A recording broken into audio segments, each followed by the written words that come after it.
Drama जमा तकसीम में राश्ता जितनी मासूम दिखाई देती है, सिद्रा और मारिया भी उतनी ही मजलूम और मासूम दिखाई देती हैं। और आज की किस्त में सिद्रा के ऊपर जो कुछ दिखाया गया वो देख के तो सबके दिल ही कांप गए। ये सिर्फ सिद्रा की कहानी नहीं, बल्कि बहुत से घरों में ऐसी मासूम सिद्रा मौजूद होती हैं जिन्हें उन्हीं की फैमिली के अंदर कोई इंसान हरास कर सकता है, क्योंकि वो जानता है कि इसके वालिदैन भी कमज़ोर हैं। उनकी बात भी घर में कोई सुनता नहीं, तो इनके बच्चों की बात कौन सुनेगा। सिद्रा ने अक्सर अपनी माँ को भी ये सच्चाई बताने की कोशिश की कि किस तरह ज़ीशान भाई उसे तंग करते हैं। वो ज़ीशान भाई के काम करना नहीं चाहती, लेकिन वो ज़बरदस्ती अपने सारे काम इसी को कहते हैं। लेकिन राश्ता घर के कामों में इतनी मसरूफ़ थी कि उसने अपनी बेटियों की तो कभी परवाह ही नहीं की। और अब जाके उसे एहसास होता है कि उसे तो अपनी बेटियों के आगे ढाल बनना था। आखिर इस दुनिया में उसकी बेटियों का उसके अलावा है ही कौन। मजीद तो खुद भी अपनी बेटी का सामना करने से कतरा रहा है, क्योंकि वो एक कमज़ोर बाप साबित हुआ है।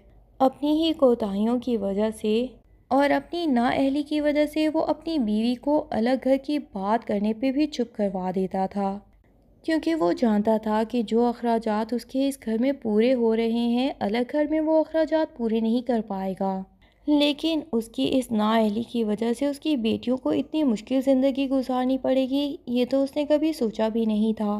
पर अफसोस की बात यह है कि इतना बड़ा हादसा हो जाने के बावजूद भी माँ बाप वहीं के वहीं अटके हुए हैं कि हम औलाद को जोड़ के रखना चाहते हैं। समझ नहीं आता कि ये जोड़ के रखना आखिर कहते किसको हैं। जब दिलों में इतनी नफरत पैदा हो जाए, सब लोग एक दूसरे से इतने तंग हो जाएं कि माँ बाप के वफात पाने के फ़ौरन बाद ही एक दूसरे को ज़िंदगी भर के लिए छोड़ दें, क्या उस नौबत तक एक दूसरे को जोड़ के रखना ज़रूरी है, या फिर अपनी ज़िंदगी में ही सबको अपने अपने अलग घरों में खुशी से रहने की परमिशन दे दें, ताकि उनके ज़िंदगी में भी जब भी मिलें खुश उसलूबी से मिलें और उनके मरने के बाद भी दिलों में नफ़रतें इतनी शदीद ना बढ़ चुकी हों कि एक दूसरे की शक्ल भी देखना ना चाहें।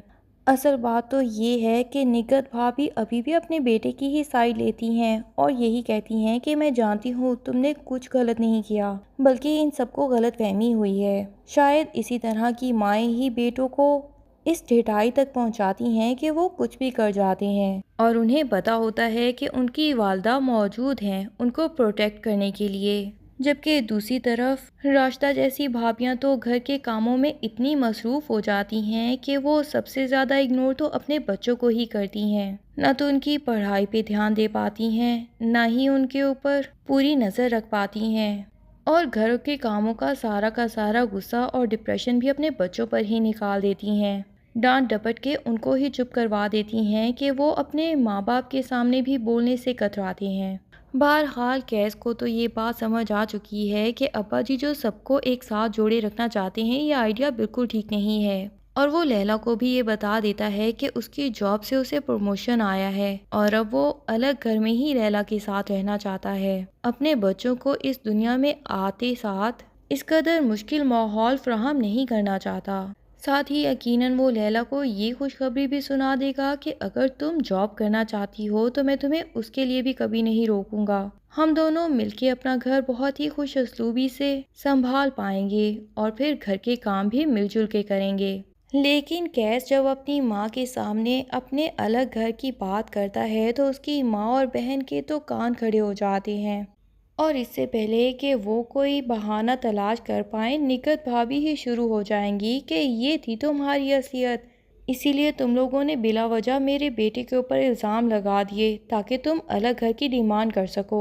लेकिन कैस अब किसी की बातों में आने वाला नहीं। नए घर में मुश्किलात तो आएंगी, लेकिन यकीनन इस लाइफ से बहुत ज़्यादा आसानी भी होगी। हर किसी को ज़ीरो से स्टार्ट करना पड़ता है, लेकिन जब मियाँ बीवी खुशी खुशी एक दूसरे के साथ हाथ बटाते हैं तो उनको तरक्की की मंजिलों पे पहुंचने से कोई नहीं रोक सकता।